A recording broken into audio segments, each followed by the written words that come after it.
Good morning, afternoon, and evening, folks, and welcome to DPS, the Drowning Pancakes and Syrup podcast. Hey, we talked about this. We're not doing a breakfast show. No, I don't care. Nobody cares that you like maple. Everybody likes maple. Can you just let me set up the show, please? This is a show about a group of friends that met online playing video games, discussing what's happening in the gaming space. Welcome to Dudes Playing Stuff, a Space Mafia podcast. Now on to the show.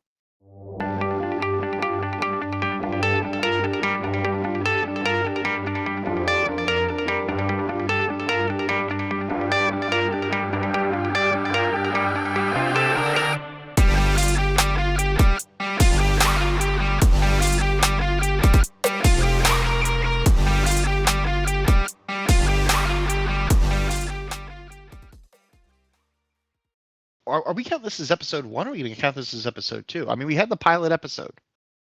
I'd say episode 2, pilot Okay. as the first, just because the first went so well that like it's good enough to be episode 1. Yeah, I'll take now with the Empire Strikes Back. Okay. You're talking All right, so talking this Star is Trek episode- again? That's Star Trek, right? Yeah, it's Star Trek, right? Yeah. Yeah, well, Somewhere out one there. of the We're pieces gonna of feedback piss we people One off of- on episode 2. that's what we're gonna name this one, episode 2, Star Trek: Empire Strikes Back. Well, wait, there no, we would go. it be episode 2? It'd What's actually the be second episode one? 5, The Wrath of Khan's Empire? Is that what it is? Wrath of Khan's Empire. I like that. Rodimus, make that the title when you post it. Wrath of Khan's Yeah. Empire. Wrath of Khan's Empire. No, legit though. One of the pieces of feedback we heard was people want a little more of an introduction. So why don't we start with Danger and we'll circle around? How about that? Dun dun dun. Yeah. That's Yeah, apparently people wanted to know more about us, which is weird, but I'll start off and say first, so my name is Greg. I live currently in the Cleveland area. I'm a data analyst for a Fortune 500 company by day. Gamer and musician by night. Avid bowler, history nut. That's it. I like to be a mystery with a candy-coated shell of intrigue. So, I don't want to dox myself too much, but I like candy. yeah. When you said data analyst by day, I was like superhero by night. I know. I was so waiting for a Batman pull there. I know. It's like, oh, are you Batman? Oh, I'm Batman. I'm Batman. Rachel, where are the drugs going? That's right. So my name is Dylan. I live in Charlotte, North Carolina. I am a gamer as well, as we all know. I'm an avid snowboarder. I am a technician for Mercedes-Benz. I have been for 10 years. And I insanely love this community that we built. And I hope that everyone listening enjoys all of our silly stories, stupid banter. I wish I could snowboard. Oh, I yeah. can teach you. I taught Raph, okay? Yeah, but I migrated south to get away from all that cold stuff. That's why you just travel north. I understand. I do want to go rock climbing. I miss rock climbing, not being near Crowders. Anyway, the voice you're hearing right now is Panda, aka my name is actually Ryan. I live in Charleston, Port City, USA. I run a precision machine shop by day to steal Dangerous Thunder there. And I'm a hunter main by night. Destiny's my main game. I dabble in zombies and then whatever else comes about. And I wear a bunch of weird different hats, so literally and figuratively.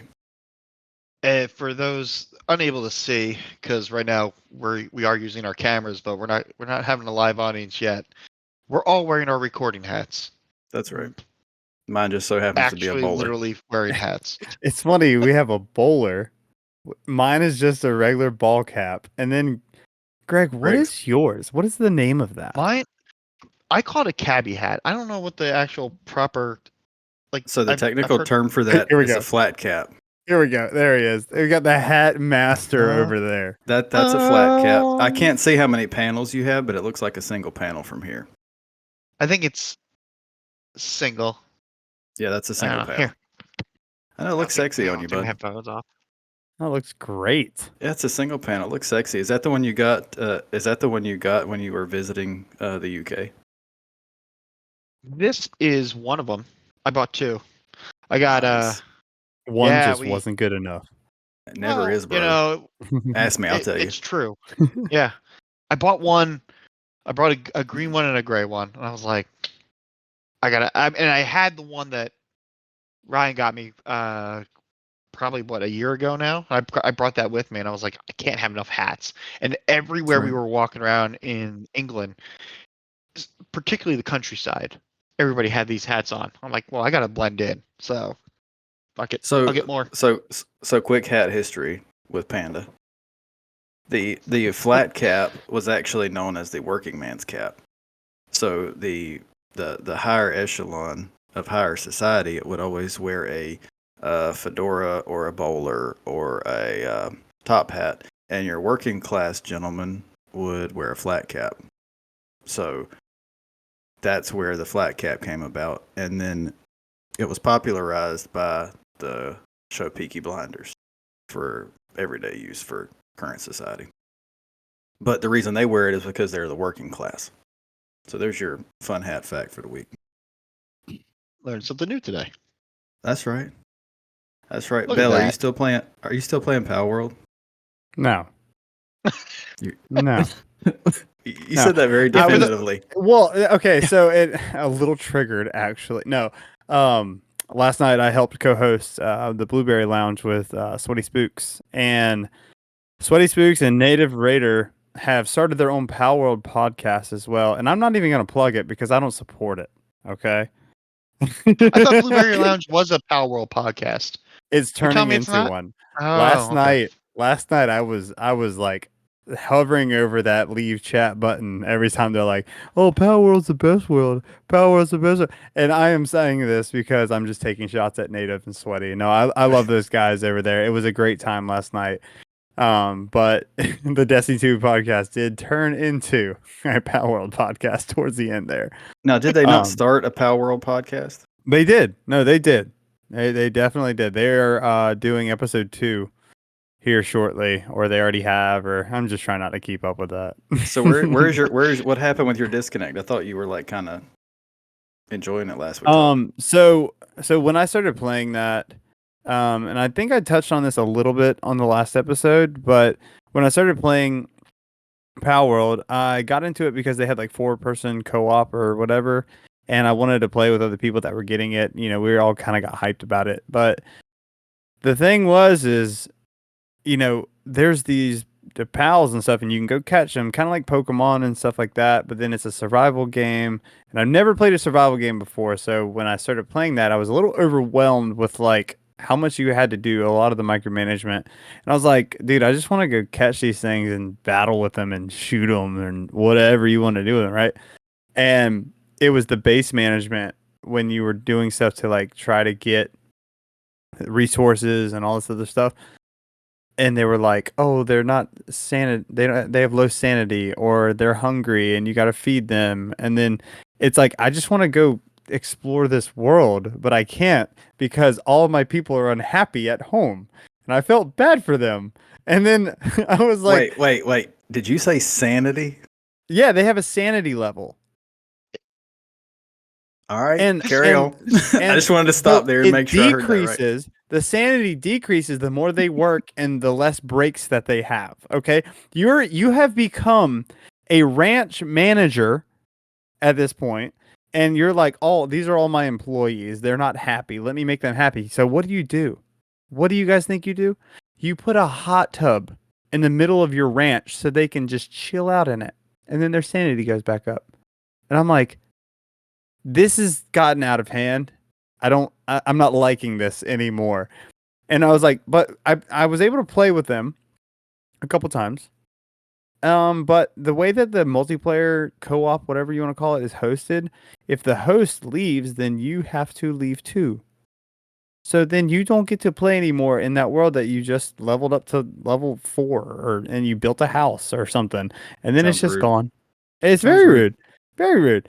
And I mean, they had a bunch of problems first day and stuff like that. But, after that, I got really rubbed the wrong way. And my OCD, ADHD doesn't do well in survival games. I am playing another one, like I touched on in the last episode, Enshrouded, Yeah. because that's very take it at your own pace and explore. Like I literally logged on yesterday or last night and played for 2 hours just running around looting shit. That's all I did. And casting fireball spells at people and shooting them with bows, like it's because I wanted to. Do you think that's because you say run around looting? You think that's because we like looter shooters and it just scratches that looter itch? It does. It does. And especially on that game, it incentivizes you for just exploring. Like, in Destiny or Destiny 2, you run through a thing, you get to the end, you have a chest or something like that, or even in a raid, every encounter has a chest. So you have like an objective and then you get rewarded. In Enshrouded, you just get rewarded for finding cool little like secret areas and stuff like that. Like there's going to be a gold chest at the end of it, or they have a whole puzzle spire that you work out your way all the way to the top, and each level has like a chest as you ascend it as well. As long as you figure out the puzzle and get past the door, then you get rewarded. So there's like you could like that puzzle spire, you don't even have to fight anything. You're just dodging spikes and grappling and making sure your stamina's up so you can climb this wall, and like it to me is really cool. It's just the freedom of that game.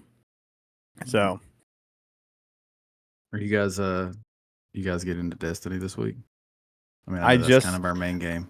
I just did the latest wish that came out today, and I'm good. I'm good for the week. I don't have to play anymore. Yeah, I did that last week. I did the wish, and I was like, I'm good. And I turned the game off. I'll probably do the same thing this week.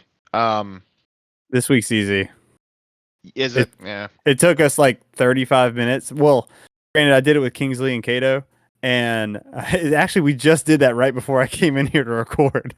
And you pop a tincture to get the ascendant like buff or whatever, and you hop on the platforms and you grab 7 of those secret chests that are on the ascendant platforms, and then you're good. You just go right back tomorrow and grab your token. Oh, that's easy. It, Okay. I know it took. I know it took us 35 minutes because on our very last one, the tincture ran out, and we were actually on like a platform, and we just fell through it. we were all laughing because we got duped by these freaking platforms on the very last one, and then we just popped one more, grabbed it, and we're like, all right, cool, we're good. Nice. So very easy this week. Okay. Yeah, I'll probably do that and then take a break. I think. I mean, not that I'm not like if I got some free time, maybe I'll run like a strike or something just to kind of, You should scratch the join itch. me. You should join me All right. tomorrow. Tomorrow's the open beta for Skull and Bones. Maybe. You should join a lot of us actually. Okay. I'm probably gonna try and get in on that. Yeah. Get in on this because they said now they released it that you can carry over your progress into the game. And so I know that Helldivers 2 is coming out in 2 days. Yes. But now that I know that I can carry over my progress, I already pre-purchased Helldivers 2, but now I'm like, I think I'm going to maybe not play that, and I know that's going to hurt Killer Monkey's feelings because we have been hyping each other up a lot about Helldivers 2. But now that I know that that carries over from the beta, I'm like, ooh, I could get so much further along. Yeah. Once we're done here, I'm gonna go download that. I gotta find it. You can 'Cause I know- preload it. You can preload it right now too. All right. Now, where are you preloading it from? Is it the Xbox app, or is it from? No. So, well, I mean, I'm on PC, so I did it through Ubisoft, but I know on Xbox and stuff like that, I think Ubisoft Connect is also on. I don't have a console, but it's from Ubisoft Connect, and you can preload it to whatever system that you have, and then it'll be ready for when the servers go live tomorrow. I want to say, Where'd it go? It's Ubisoft. I think that's PlayStation. I'll check. I mean, I've got both consoles, so I'll just. And it's coming out for all consoles, completely cross-platform. So Okay. Longest dev cycle ever. Uh, Dude. 6 years? Right? no. What was the? I just saw something about this. The longest dev cycle for a game was Duke Nukem Forever. I think. That one was, and that was a terrible game. Oh, it was an awful game. I think God awful 11 game. years. I want to say it was like 11 years. It was terrible. I just remember the game was god awful. So y'all might not have played much of Destiny, but I went a little haywire this past week. You were Okay. like in a raid every other day, weren't you? that's good. Bro, so Thursday night, is dungeon night with the scavengers. So Thursday night we took who was it? Dr. Killinger, new community member. Shout out to two new community members I want to make special shout out to. Dr. Killinger and Zimzors. Two super good dudes. Played with them quite a bit recently. Jam up, great additions. So Is that when I came in and crashed the party? it was. It was. It was. Yeah, shout out to them. They dealt with me too. So Yeah, they put up with Bill. They also have jumped into the Stormcrow's Gambit nights we've been doing. So let me give you a quick rundown of my Destiny week. Y'all know normally I don't get on until Thursdays anyway. So Thursday night we had Dungeon Night, which was Pit of Heresy this week. So we took Doc Killinger through Pit of Heresy and got him his Xenophage. Nice. And then we took Stormcrow through Pit of Heresy and got him his Xenophage. So that was Thursday night. Friday, I did a Last Wish with the Sophisticated crew. And if anybody doesn't know, our Sophisticated crew is a fancy way to say our Euro crew. Because they sound so proper. They make all of our IQs sound like they're 40 points lower. So had a great time in Last Wish with those guys. Thought we were going to get hung up on the Queen's Walk. That'll teach you who your friends are. That's true, actually. Queen's Walk will test your patience. We made it. We it's went tested through. mine before. Um, That's the first time I got tilted in Destiny. I'm telling you, bro, it was tough. We made it through. So that was Friday, and then Friday night I did Gambit private matches with Stormcrow. And if you've never joined into Stormcrow's Gambit private matches, I highly recommend it. The way we do those are one person out of the 8 gets to pick everybody's loadout. So everybody uses the same loadout. So like you'll tell somebody what class the primary has to be, the secondary has to be, and your heavy has to be. And if you're really angry at everybody, you get to pick the exotic. So we'll do stuff like Sticks and Stones where it has to be bows, swords, and glaives. Rhino one night picked everybody had to use a grenade launcher in every slot. Did you just say every slot? Every slot, baby. I'm telling you, it's chaos and it's awesome. We'll do one where you can only invade with swords. Ooh. This sounds very interesting. Dude, it's awesome. And every once in a while, somebody will be like, oh, and you have to use a arc subclass. Or they'll be like, I mean, it gets nuts. So I did that.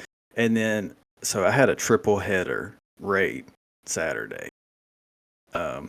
Did Breakfast Club with Fluffy. We did a Deep Stone Crypt and got Nikki her first Deep Stone clear. Let's go. And then, let's see, at 2 o'clock, what did I do? King's Fall. I did a King's Fall at 2 o'clock because Hades had never cleared King's Fall. So ran Hades through to get his first clear at King's Fall. That was a little bit trying. And then the last raid of the evening was Blackbird. Has not cleared Crota in Destiny 2. He'd only done the Destiny 1 version. So we got Gator and I and a few other community members over from GDC took Blackbird through his first Destiny 2 Crota. And how was that? Was that also trying? Not really. That one was actually pretty silky smooth. But I mean, Gator was there. Yeah. Yeah. Sidearm, Yosemite Sam Fucking just finger walking through a guns room. blazing. Listen, he was finger gunning and double primary and like a champ, okay? Like a champ. Top DPS. But So- go ahead. I was just gonna say. So then, what made the second one more trying?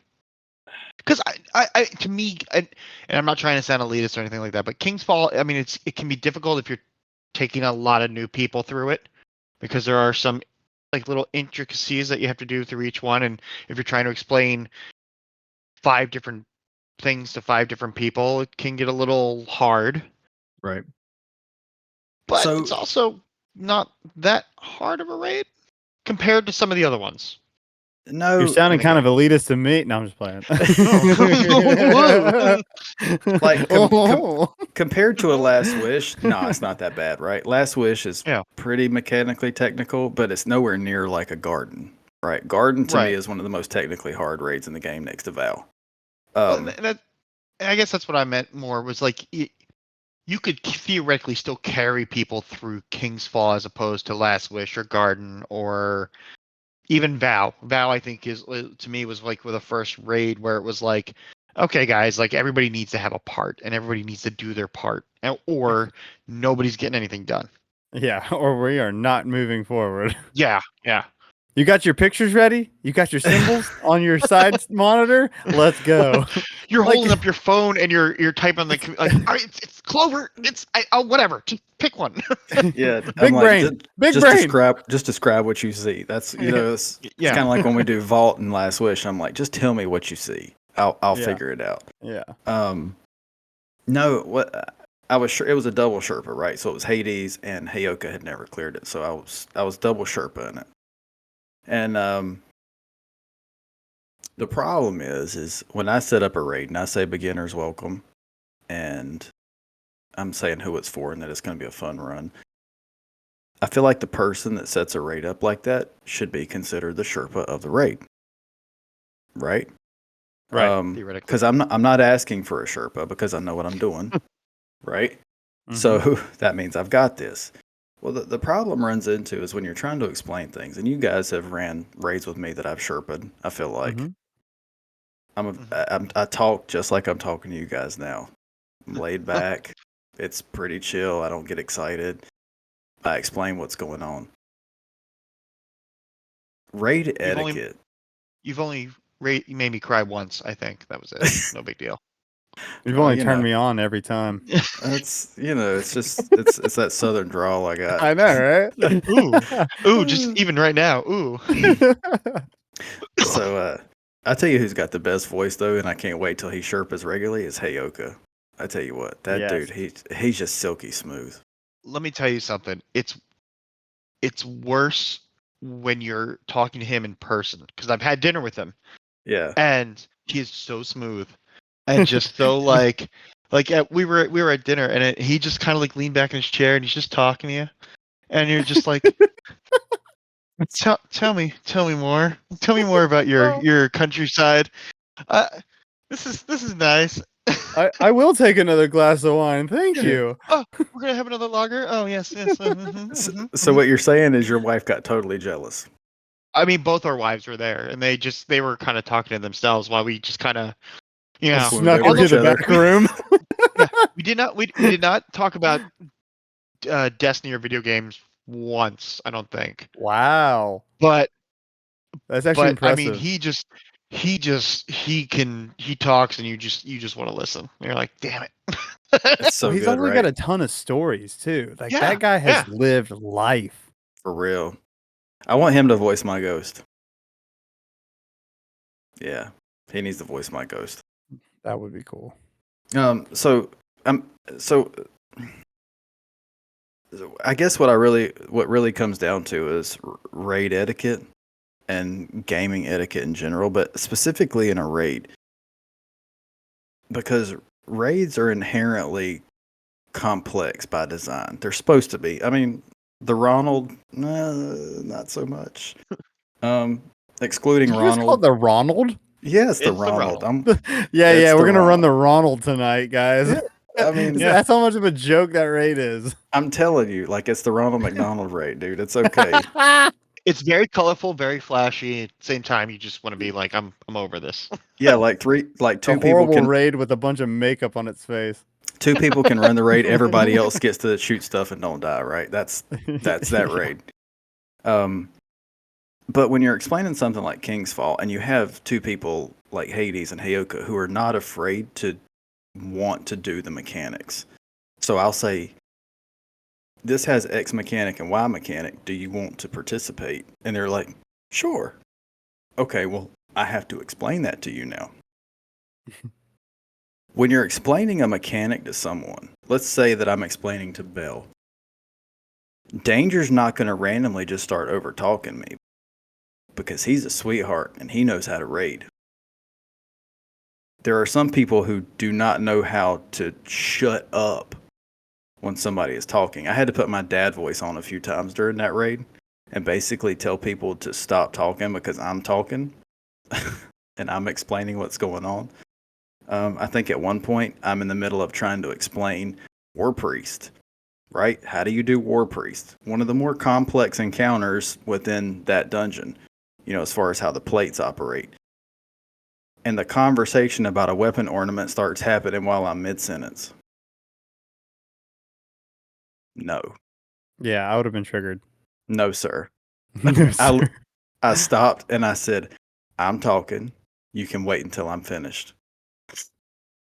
And we circle all the way back around to being turned on in a raid. Okay. All right. Yeah. So But no, raid etiquette comes down to when the Sherpa is trying to explain to the new player, don't be distracting in any way whatsoever. Because what the enjoyment in a raid is being able to grasp the mechanics and complete the goal. Right? Like the relay race in King's Fall. I'll use that as another example. There's it's three pieces to that puzzle, right? Everybody knows it. The three of us know the mechanics to the relay race. Take the bubble, take the buff, trade the buff, drop the pieces off, grab the buff, drop the pieces off. It can get to be a pain in the butt if you can't kill all the enemies correctly and this, that, and the fourth. But don't overtalk the Sherpa. And don't try and explain it differently than the Sherpa's delivering it unless the person's not getting it. Mm-hmm. So let me ask. I'm playing devil's advocate here. So, Sure. I mean, I agree that you should never talk over a Sherpa, and it not that you need to like in the beginning of a raid be like, I'm gonna lead this whole thing, I'm gonna tell you what to do, because if you're running with two guys who've never run it, and then you've got four guys who have, I'm sure everybody's has their experience in doing different things. What is your take on the alternative method? So, and I'm saying it as like, hey, listen, I know you just explained it, and that 100% works. Have you tried why? So like, and I'll use the same raid, the War Priest. I mean, I've ran it a couple of different times. Everybody has a different starting point. Everybody has a different idea where like, how where you want to start DPS. Mm-hmm. Are you I guess is it does it make sense to like, hey, if I've ran this raid before, I've done it this way. Are you opposed to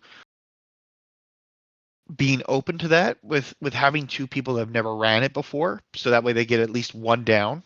Or are you opposed to having a conversation first before you start the encounter? And then, like, okay, let's figure this out. Let's figure out that, yes, your way works, my way works. We can see which one works better. Maybe we started this way and we can go to yours next, or vice versa, however we want to do it. I mean, I guess I'm just looking at, again, it's etiquette. It's I'm gonna want to have an opinion on it because I've sharpened this 5 times. So let's do it my way too, or what? Are you? Do you think you're not being inclusive to the other people in the room because you want to do it your way? No, I see, and you guys know me. I'm not wired that way at all. But Yeah, what I think is so I explained the encounter for War Priest, and that's a perfect example you use because that's one where we did War Priest, and typically you do damage on the floor to the right of the center pillar, correct? That's where most people do damage. Now where we actually ended up doing damage was up on the same floor as the War Priest at another player's recommendation. Mm-hmm. I'm not opposed to that at all. And that was a suggestion that was brought up after I explained the encounter, after I put my dad voice on to calm things down because people wouldn't shut up. After you get the initial mechanics down, what you're talking about, Greg, is fine tuning, right? Okay. Yeah. Right? Because the core mechanics are the core mechanics. What you're talking about is fine tuning where certain things within those mechanics occur or the order of those mechanics. I'm fine with that.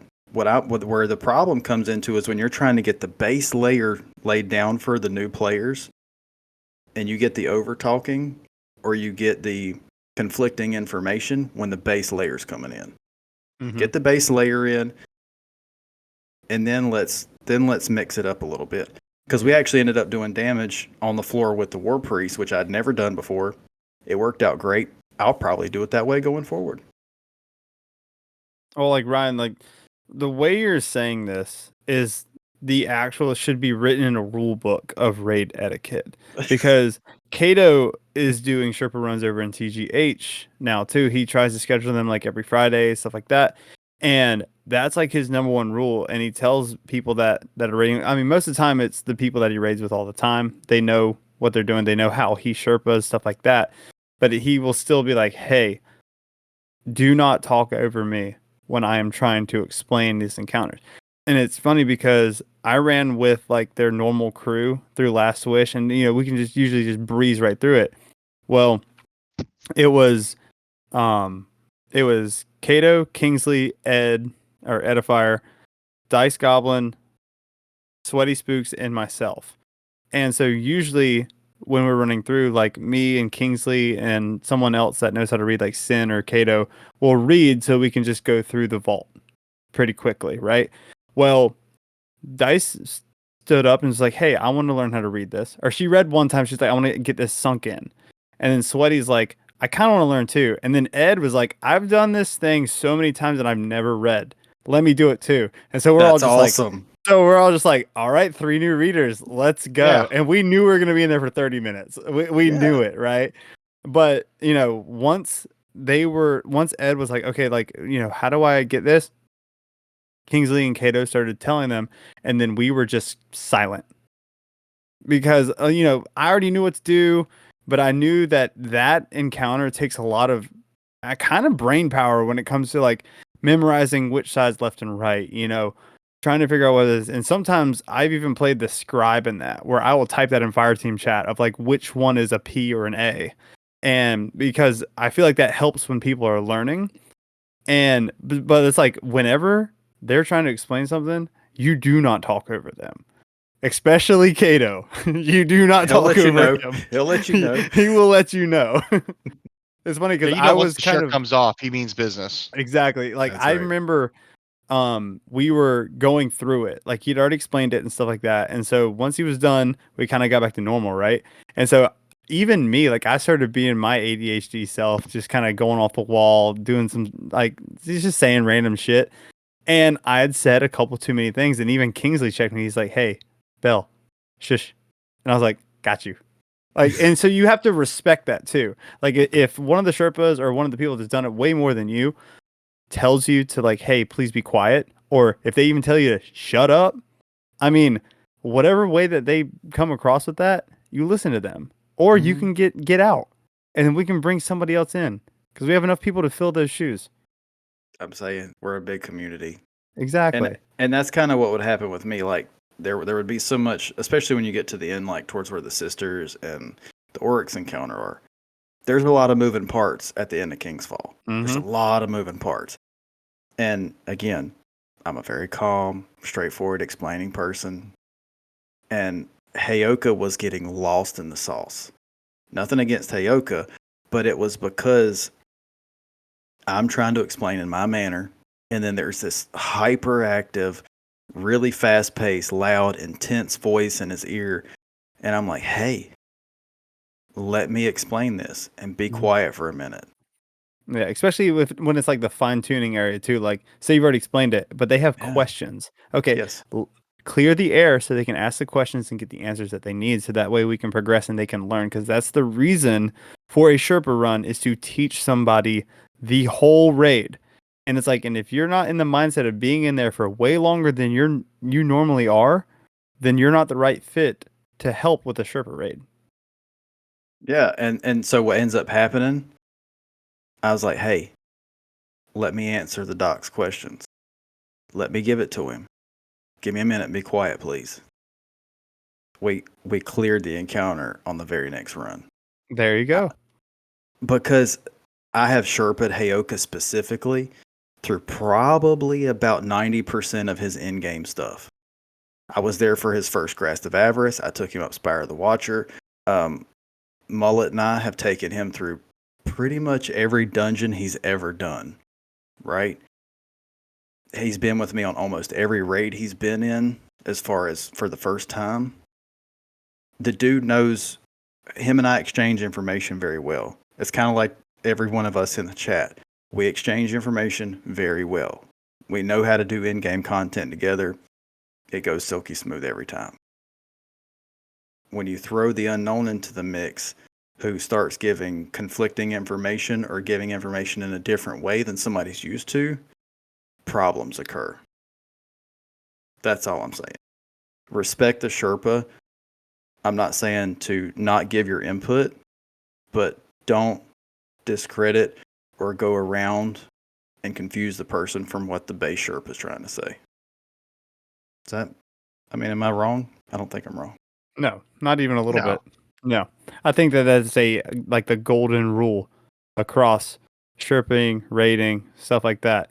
If you go in there with an attitude or arrogance or anything like that, you're not going to have a group very much anymore. So That's right. Yeah. Yeah, that's what I would say too. If I would add a point to it, is just when people start explaining mechanics, it's like, man, I know me personally, that's not my ball field. So it's like I take a ladies and step back. gentlemen, we have the world's best hairstyle joining the chat right now. Mr. Mullet himself, A new player has entered the game. the other of the dynamic duo of the Dunja Sherpa squad. Yep, that's right. And that's one of the things that I can commendate Panda on is we figured out real quick between me and him, like, there's some things that he shines at and there's some that I do. And some dungeons he knows them back and forth and I don't know shit about it. And it's like I shut up whenever he's explaining it, Like that's what I'm saying is, if he missed something, I might toss it in like, oh yeah, by the way, whenever you finish this encounter, make sure you grab that collectible too. Like, don't jump down as soon as we kill his ass. Don't jump down there, Yeah. It's like, oh yeah, I forgot to say that.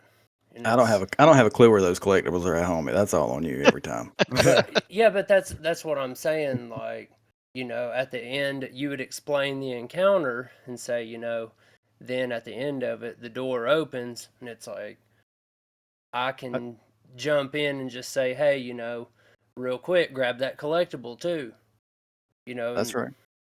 You're supposed to like kind of compliment each other. When people are like stepping on each other's toes when you're talking, it just makes it so hard.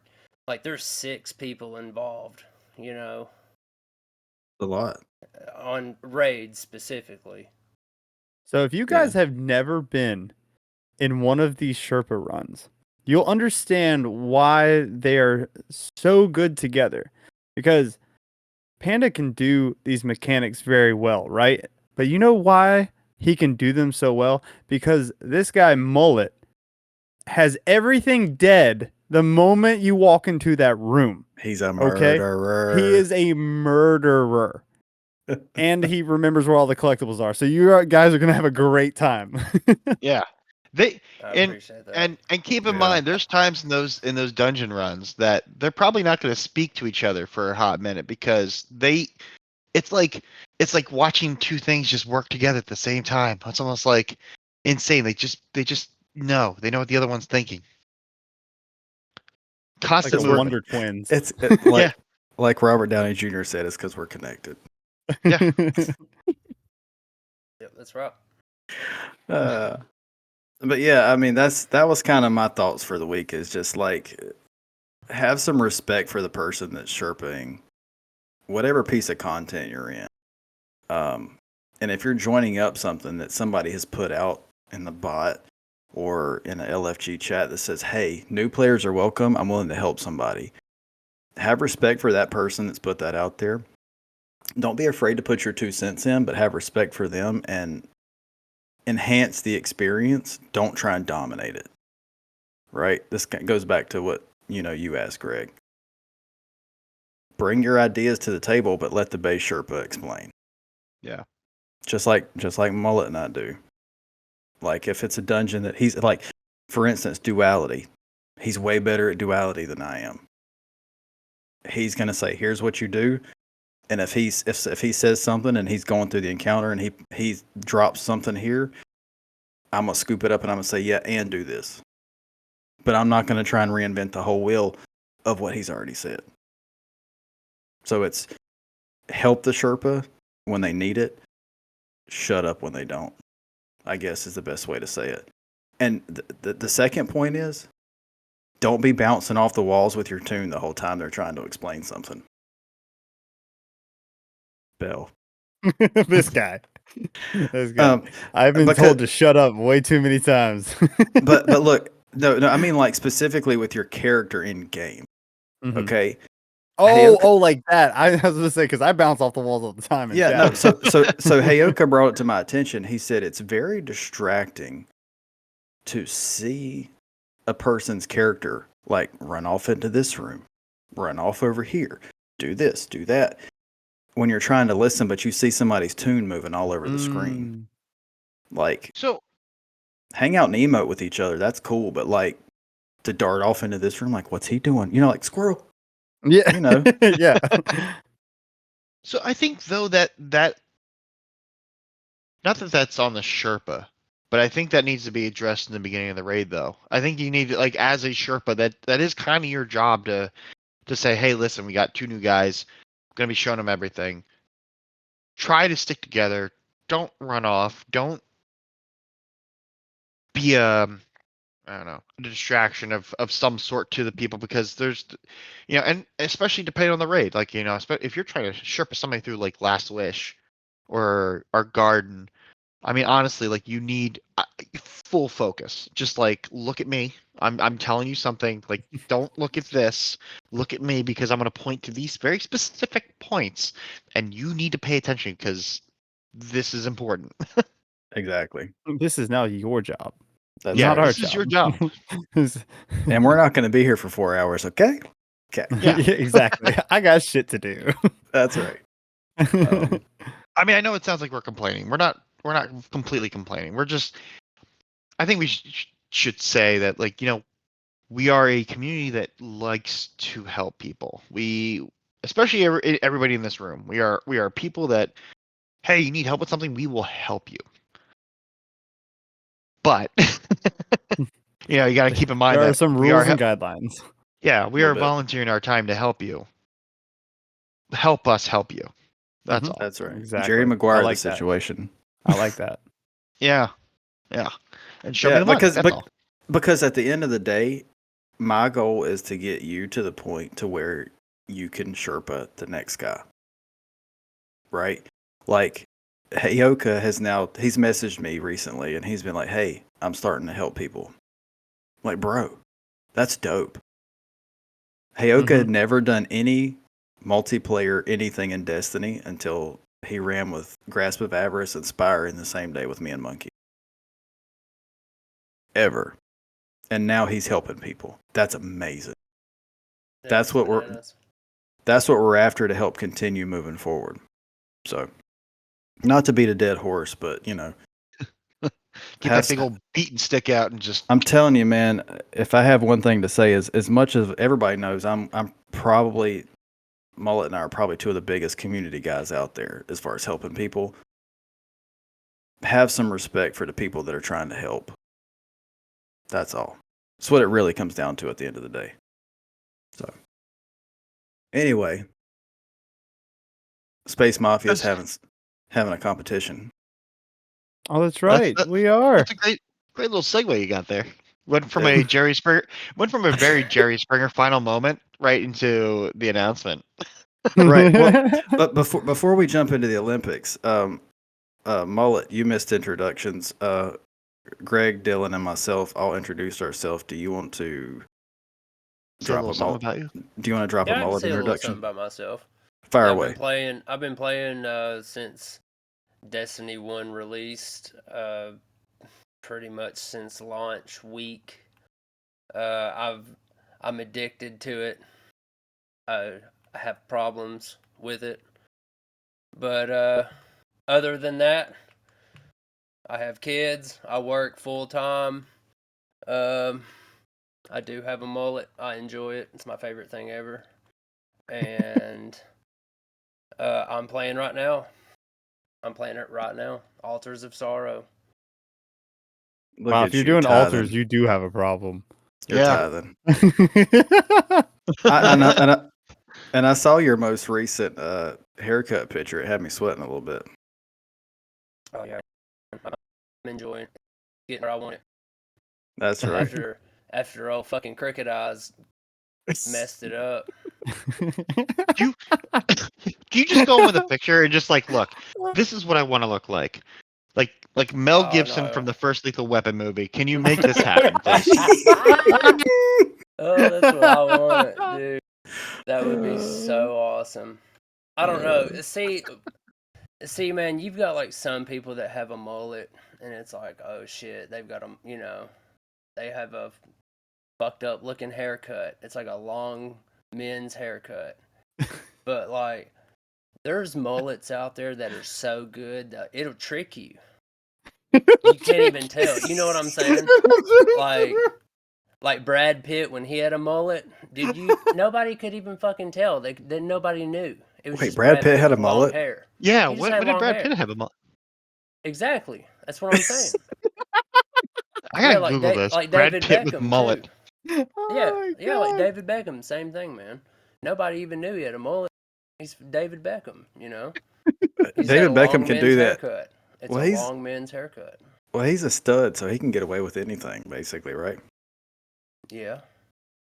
Well, that's how I So feel, is too. mullet. I mean, Yeah, that's how I you are feel. too. I mean, you're a stud too. So Yeah. certain people can Yeah, pull I it just don't off. have a lot of I just money. can't. See, that's the only difference. I just don't have a shitload of money. No, Tell me I'm wrong. well, you're not wrong. I mean, you're fly. I mean, like I said, it got me sweating. It don't matter. It doesn't matter if you got money. If you've got When you got a like, mullet. notoriety, that's what I'm saying. Like fame That's and right. notoriety and money. Yeah. It carries a long way. It don't matter what your fucking haircut looks like.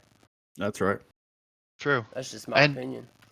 I Googled it. Brad Pitt did in fact have a mullet. And you know who else had a really stylish mullet? Rob Lowe in the 80s. Rob Yes, Lowe he in the 80s, he did. I mean, Yes, if you're he gonna go did. 80s low, I mean that is some supreme mullet right there. Now That's we're prime. talking. Got to tease it up a little bit. Yes. Tease it up. I still think the best Prime 80s. Rob Lowe, too. I still think the best 80s hair was Mel Gibson, Martin Riggs, Lethal Weapon. Full circle. Going back to Lethal Weapon 1. Yep, hands down. The Psycho Mel Gibson. Anyway, so there's a couple more members of the OG that'll filter in throughout the recording of not tonight, but recording a podcast. But I would venture to say the four of us and Prime, who's not here due to computer issues, will be regulars on the show. Mm-hmm. That said, we will circle back around. Space Mafia Olympics. This is Another something. great segue. Listen, you want to do better? I'll let you have it. That's all I got. I wish there was like a visual aspect to this, because then we can have like the star wipe or like Yes. the little side swipe that happens as I people want talk. the Windows 95 version. Okay. Hell no, dude! I don't need a video camera. I'm sitting here like playing Altars of Sorrow, listening to you all, and I'm like biting my tongue and like making stupid fucking faces. That's the last thing I need is you all watching me like He's got half drunk. You know what I'm saying? Hey, I'm drinking a peanut butter milk stout nitro tonight. Ooh. That's a lot of words, and it sounds Yeah, delicious. that was a lot. That sounded expensive. That sounded so out of my price range. Okay, I bought it at Whole Foods. If we're gonna add to the effect. Wow! Oh, Pinky. in the Pinky's air. up with that little beer. I know you need a monocle. I'll leave that for Mr. Monkey. But yeah, Shout out Mr. Monkey. Love Well, Mr. you Monkey. know what monocles are somewhat made out of. You know, they have that little gold ring around it. You know what? Another thing that you could get that's a gold ring, a medal in the Space Mafia Olympics. There it is. That is a segue. That is Prime. a segue, ladies and gentlemen. Rodimus cut out everything before that we said. No, leave it in. Leave it in. Don't touch it. Leave it in. Don't Star touch swipe. Star Star wipe. Star wipe. Star wipe. Star wipe. Belle, you're a hero. Have I told you that lately? You're just a hero. Have I told you? Yeah. So yeah, we're this was an idea that we've had and we've been chewing on and spitting back and forth and throwing rules out and taking rules in and spinning things around. You can check the Competition Central channel for the rules, but the basic premise is we need you to put together a team of 6, and throughout the month of March, you're going to compete in every single aspect that Destiny has to offer. Basically, right? Yeah. So Crucible will be done on the first 2 weekends of the month. Gambit will be the 3rd and 4th weekend of the month. Excuse me. And then raids and dungeons can be done anytime during the month, but we need the dungeons turned in by the 3rd week of the month and the raids turned in by the end of the month. And those are for time. So if you want to know all the rules, go check that out. But currently there's no prize per se. I'm trying to get Bungie to get on board and give me something to give everybody. Because as it sits right now, our community is not financially sponsored in any way. So I think probably what we'll do is, for now, have a tag set up, first inaugural Space Olympics, gold medal, silver medal, bronze for the final. Yeah, so and an honorable mention, we will give out one of those too. If you didn't place, but you did your best. We're not giving out your participation trophy. No, Bell. No participation trophies. No. You can edit that out. So before we started doing the podcast, members of the community might know when we hit 50 members, we hosted a dungeon race, which went over pretty well. And the winners of the dungeon race got a tag within the Discord server.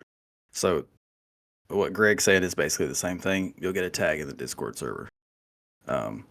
If this goes well, the Olympics will become a yearly thing. So one of my goals within our community and kind of the role that I've shouldered within the OG group is to bring the community ideas forward to the group and kind of spearhead that operation. So this is the second event that we've put together, and we'd like for these to be a regular thing. Yes, we want these to be a regular occurrence. Activities all the time in rotation. That's right. Did we mention corresponding with what's going on as well? That's right. Did we mention the solo queue for those who don't have a team? Yeah. So in the Competition Central, there's 3 different pages dedicated to the Olympics. There is the rule set, there is the sign up page, and then there is a solo queue. So if you're a solo player or if you're a group of friends that doesn't have a full 6, Post your info up in the solo queue and put a team together. Never know who you could find. We got some really cool people in the community, and I can say that with confidence because if you're not, gotta go, dog. We don't keep trash around in the community. Except me, everybody. I can be the only trash can in here. Okay. I gotta go dumpster diving somewhere. Yeah, exactly. So, everyone else, trash is getting taken out. Me, I'm just gonna stink up the corner. Don't worry about it. But yeah, so we want to. The goal here and the reason, one of the big things of the Space Mafia is we're a group of guys who have always been big community driven people, and we want to continue to do community focused events. So yeah, and that's kind of the reason why the podcast took so long is because we were more concerned on building the right kind of community before we got into having a podcast. And now the podcast that y'all get is a bunch of dudes sitting around like having a beer style. I guess is the best way to put it. I mean, I'm literally having one. I mean, that's what I'm doing right now. I mean, this is kind of just our normal, everyday, private chat conversation, just recorded. Except the cameras are on this time. And we're recording Which helps so much. Yeah. I love the face cams. I just like looking at you, Bill. Ooh, and I like looking at you. See? Hey, Boo. Oh, yeah. I can't look at Greg though because then I'm gonna have to go into the other room real quick. Ooh, it gets a little hot. Ooh. Now, as you guys can tell, any listeners out there that we have been playing together for a long time now. We consider each really good friends, so we will have banter like this, and that is going to continue till the day that we stop this. So get on for the ride. No pun intended. No pun intended. There's going to be some weird conversations going on. Mm-hmm. Total pun intended. Sorry for everybody. That's the reason for having a podcast, though, is because you can filter it as much as you want. And guess what? We threw the filter out when we bought this thing, okay? We don't have it anymore. It's in the trash can with me, but I even lost it. That's okay? Right. But we do have star wipes. Star wipes all the time. All the time. They're like butt wipes, but better. That's right. Just don't flush them. Don't flush them, our guy. We got to call the plumber. God. This is going to get worse. That was perfect. Oh my God. Prom's gonna have a great time with this one. Dude, he's gonna have a field day. He can't leave us alone like this, man. No. That's what happens when Prom's not here. Did I ever tell you how Waffle and I I knew Waffle was a good dude, and when we first started talking, it was like the first month we were all in stories. I love Waffle stories. It was like the first month we were in GDC together, and we were supposed to raid or something like that. I forget. We were supposed to do something. My wife's downstairs and she's like, "Greg, I smell gas. There's gas down in the basement. I'm telling you, I smell it." I'm like, "I'm all right. It's an old house. We live in a house that's 10 years old, I think, at this point." So, damn. But yeah. But so it's got its little faults, but the water heater is probably 5 years old. I just happened to remember that Waffle was telling me on a side conversation oh yeah, I do HVAC systems. So I messaged him. I was like, "Hey man, I know you do HVACs. Do you do hot water heaters too? Are you do you know everything?" He goes, "Yeah, just call me." I was like, "What?" He goes, "Yeah, just call me. It's fine." So first time I'm really having a conversation with the guy. I was like, "Hey, help me out here. What am I supposed to be smelling? What am I looking for?" He's like, "Don't worry, I got you. Here's what you're gonna do. You're gonna go ahead. You're gonna look for this, smell this, do this." I couldn't smell. He goes, "You're fine. Don't worry about it." And he goes, "All right, buddy. I'll talk to you later. Love you." And hangs up the phone. I went, "Okay." This is gonna have to be a new segment. It's gonna be waffle time or something like that. Share waffle stories. We gotta get him on here. Yeah, Oh my god, that most definitely sounds like a waffle story. It was just short, sweet. That is straight up Southern hospitality right there. Yeah. It's like, Yeah. 1000%. hey man, give me a call. I'll tell you. Hold on, give me a call. I'll help you out. That's Yeah. right. That's all right. I got 3 minutes. I'll help you. I'm Oh, gonna yeah. try. I'm gonna Yeah, try to it's find a just- way. I'm gonna try to find a way to we'll feather figure it out, in. dude. Oh yeah, I'm figure gonna it out. feather in like the videos that he sends us every like every other day, and he's just like, "Hey, boo, up on this roof over here. Oh, okay, you see? Oh, there's a bunch of snow. All right, love y'all. Bye." Like, I keep trying to y'all. tell him we need a waffle angel on the roof because of the snow. yes, He won't give me one. Please. Hey y'all, it's higher than 2 foxes fucking in a chicken coop up here. Hey, god damn. That's great. It's like 5 to 7 seconds of just pure bliss that just brings so much light to our day. It's the best. It's the best.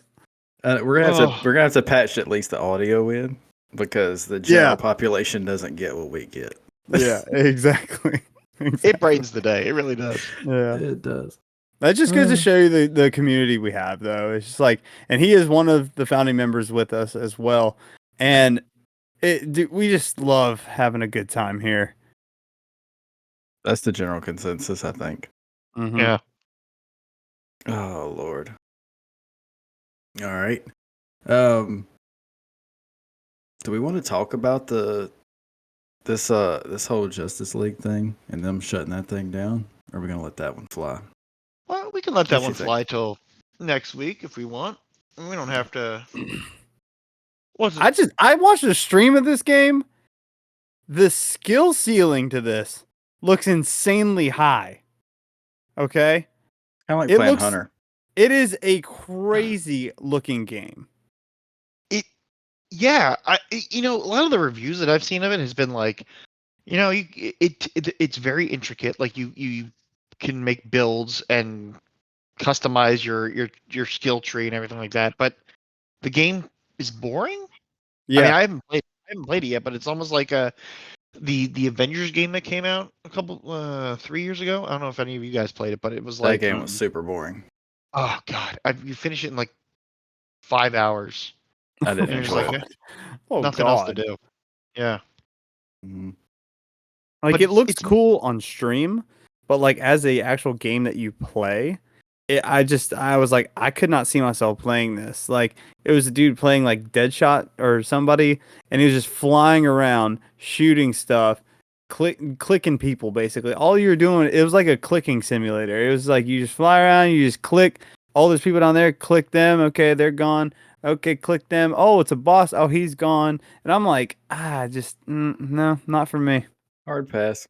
Hard pass. it's a shame because it's made by the guys who did like the whole Arkham trilogy, which are fantastic games. Mm. So like theoretically, it should be good. I mean, Yeah. You would think. you think, and this game got pushed back so they can fix the faults that they had in the beta or the alpha or whatever they came out and were like, we're sorry, we're gonna fix this for you. But it blows my mind that they had time to fix it and it's still not like good. Yeah. And then also the fact that you could pre-order it, you paid a little extra, you got the game in advance. The game crashed in the first hour and they closed the servers down until the actual release day. So if you paid extra for it for pre-order, you basically lost money because you couldn't play the game. So what's the point? Like to me, like that's how you kill a game. It's how you Instantly. kill. It's how you kill a game, and I think moving forward for me, like anytime I see a game from that company, I'm just gonna be like, I'll wait till Yeah. I'm not gonna pre-order. I'm gonna wait until Yeah. I see a review or something.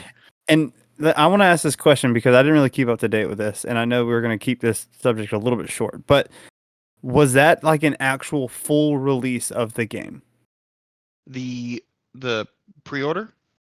or like when people were playing it? Was that like that was the Yeah, pre-order, but that was the yeah. full version of the game? Yeah, if you pre-ordered, I think it was the deluxe edition. It was the full order, like the full game you had early access to. Okay, gotcha. Yeah. Because And- Power World and Enshrouded are early access games, right? which means you have that like disclaimer, like, hey, it's early access. We're going to be adding things while you're playing. It's almost like a live service in a sense. We're going to be adding stuff. We're going to be fixing stuff, but it's like you bought the game with the disclaimer. But if I was to get a full-fledged version of a game and then they're like, ooh, wait, snag that back, I'd be like, give me my money back right now. Yeah, I mean, you still had it was full service. It's a live service game. You're still things are going to change in the game within a reasonable time frame. Okay. But like, from my understanding, you had the full story. Oh, okay. Okay.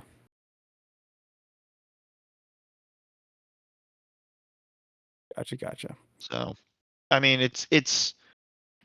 I mean, I'm trying to think of like other games that were kind of like disappointing. Like I know, like I pre-ordered Force Awakens 2 when that first came out. I don't know if you guys remember that game at all, but like Star Wars Force Awakens was a great game. It was fantastic. I remember pre-ordering. I don't remember them releasing any reviews or anything like that about the game. I think I just went like in it because I played the first game, and then all of a sudden it was like I got the game and it was done in like 2 hours, 3 hours, something like that. I breezed through Dang. it. It was just like, oh, game's over. Okay. I mean, we could segue that into like, another small topic if we want to, just about like the state of these game releases and how these studios are treating these releases. Because to me, it just seems like a lot of things are just getting shotgunned right now. And I was talking about the early access stuff. To me, that's almost shotgunning a game too. Like if it works out, great. But if it doesn't, it's like the rush that comes with these games getting released and these companies trying to grab as much money as they can. And I'm not saying some of the games that we play or that we love do that, but there are like smaller games that come out that are just cash grabs, and then they don't care about it, and then they just dip. Servers are down.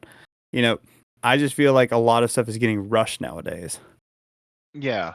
Everything is because developers, I feel like, depend more on patches than they do complete games. Right? Like the advent of being able to patch something instantly has given them the freedom to release things as soon as they want to. That's true.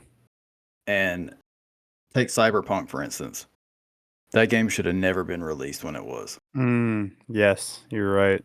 It took an entire year's worth of patching to complete that game. And now everybody's like, this is the best game ever. Yeah. If Rodimus was here, he would say that. He is in love with that game. It's hard to get him off. It's like, hey, you want to come play Destiny or something? He's like, oh, no, sorry. I'm playing Cyberpunk right now. Yeah. You Yeah, played Cyberpunk, didn't you, Mullet? Yeah, I played the full release about a year after it come out. I waited, which whenever Cyberpunk come out, I actually was in between consoles at the time, so I kind of like missed the window there. But when I played it, it was awesome.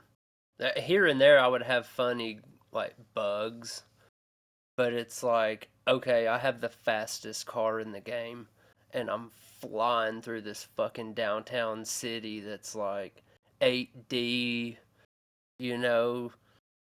there's probably 6 gigabytes of memory flying through my console. Like, yeah, it's gonna crash. You know what I'm saying?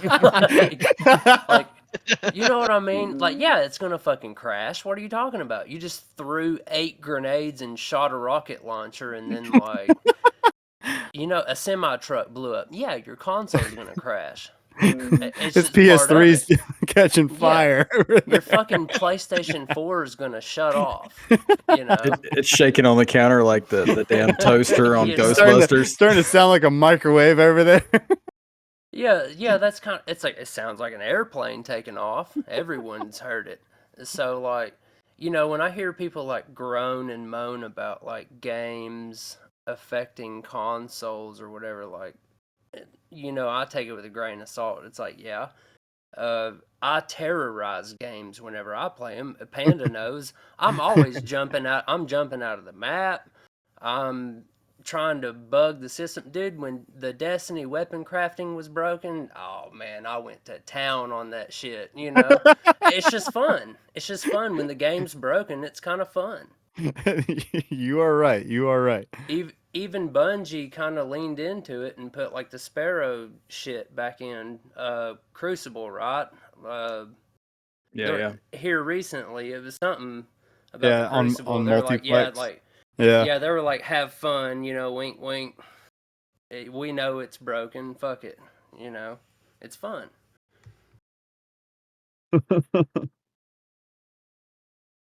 But for me to bring it back around, like for some of these developers, I think it's a reflection of the market. Honestly, I agree. for them to like rush titles or rely on like weekly updates or monthly updates or the seasonal model, you know, microtransactions and all that. It's just a reflection of that, in my opinion. That's right. But there are really good there's a few and far between really good game studios like you know, Horizon Zero Dawn, that whole Great game. Guerrilla Games. They don't rely on that shit. They know they've got a good game, and guess what? When it comes out, I pay for it. I've put hundreds of dollars into that game because I love it. It's a good game. In my opinion, it fits what I'm looking for. That just came out on PC, and so I finally have a chance to actually play it. So I'm definitely excited because my buddy was all about it when it came out, and I watched him play it, and I was like, "What in the world is going on? I don't know, but it looks really fun." Those are the best games. Yeah, it's a very fun game. It's huge. It is massive. All right, I want to. We're going to start winding down. There's a couple things I want to cover before we leave. The first thing I want to hit out is so in the Space Mafia Discord, our server boosters are known as the GOATs, greatest of all time. Shout out. I want to hit those outside of the normal OGs because that's just what we do. First one is Mr. Jolly Whiz himself, Stormcrow, Mr. Miracle Whip. Love you, puts that shit on everything. That's right. Rolfie, one of our sophisticated members, and TL Burt, aka TL Tim Burt Kreischer extraordinaire. The machine. The machine. And Mr. Noodle, King Sherpa himself. So shout out to those guys for server boosting us. A bunch of us OGs server boost too, but you know, this is our house, so it's part of our house. And second thing, Rodimus is not here for his top 10, so I've got it tonight, boys. Ooh, let's get it. So your top 10, since this is the Drowning Pancakes and Syrup podcast,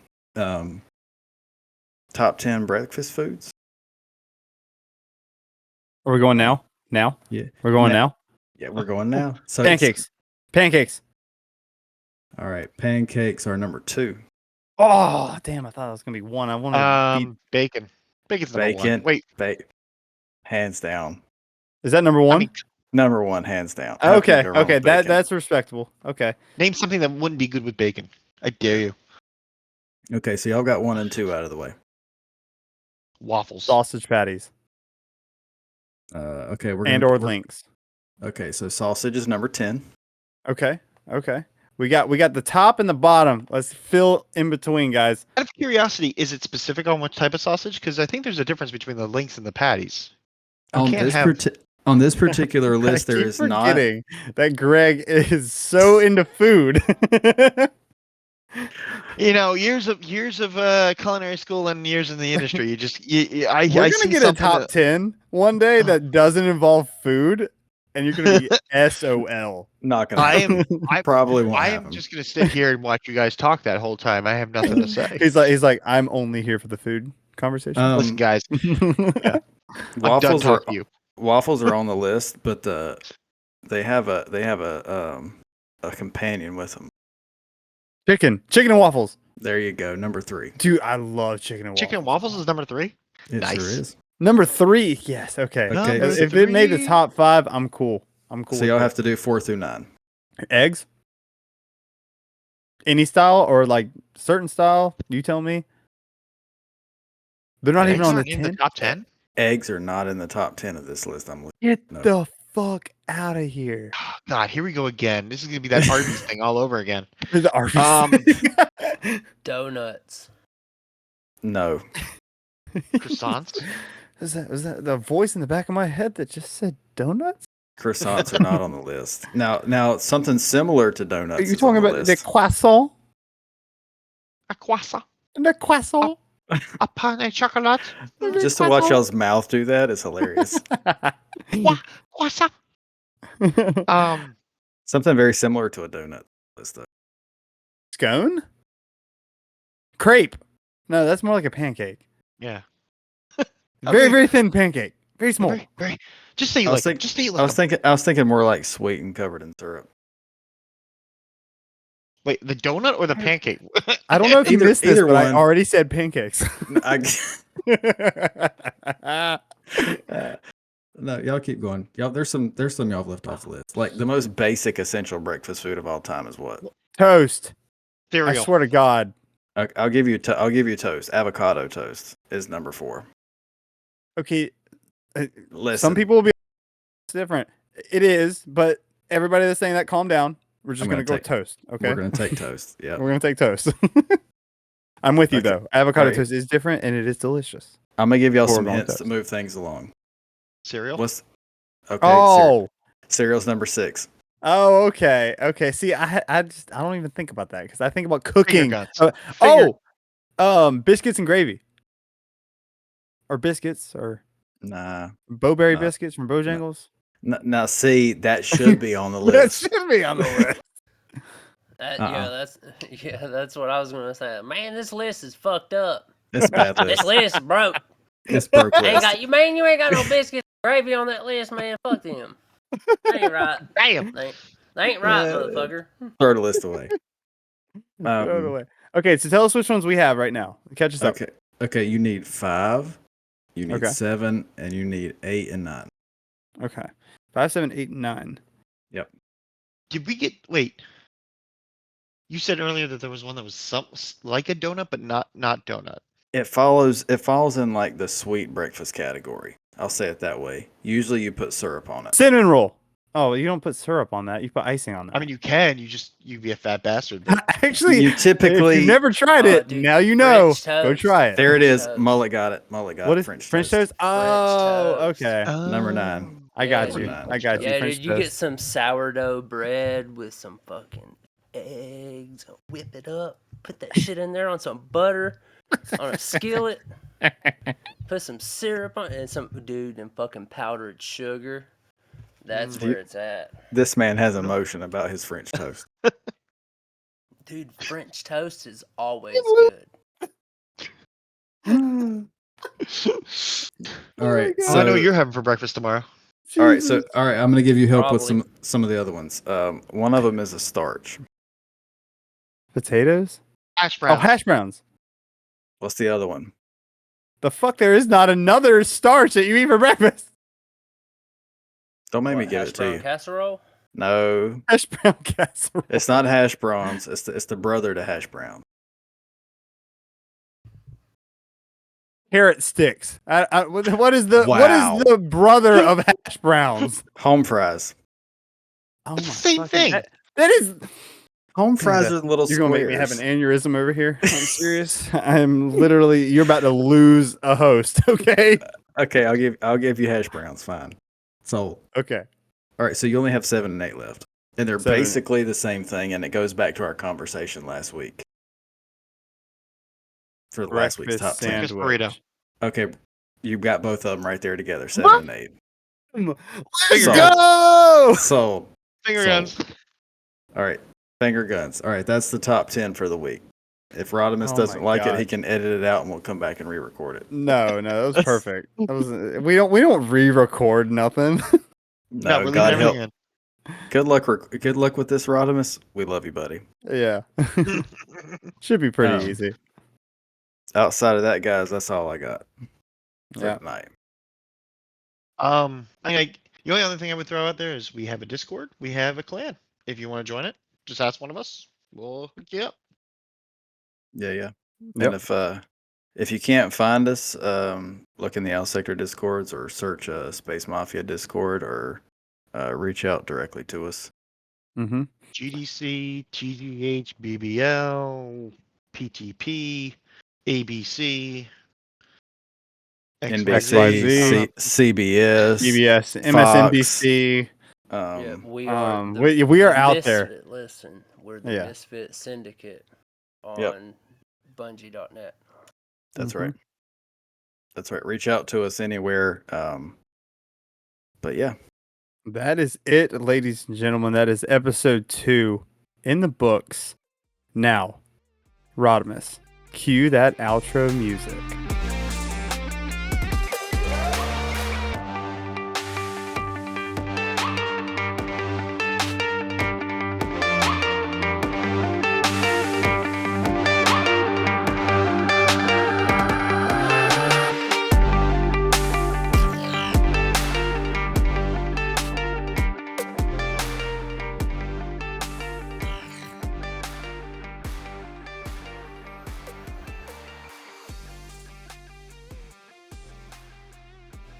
So breakfast. Basically breakfast. And now What's if we're talking going on in here? But see, breakfast is going on here. But if we're talking pancakes, have y'all had the tres leche pancakes from IHOP? Yes. Holy yes. Bro. So slept on. People are like, "What's I'm the telling tres leches?" No, give me the regular or give me blueberry. You're like, no.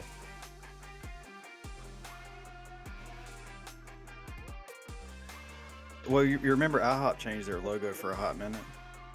Yeah, it was, when they when they're had talking burgers. about the burgers.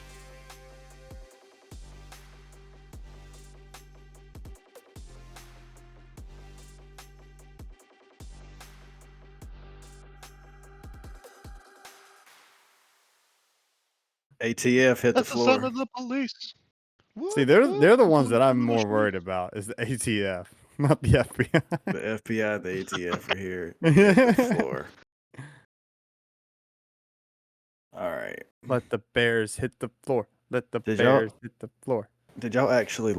That's the soundbite. Did y'all actually Let the listen to that bears intro I hit posted? the roar. Okay, I'm done.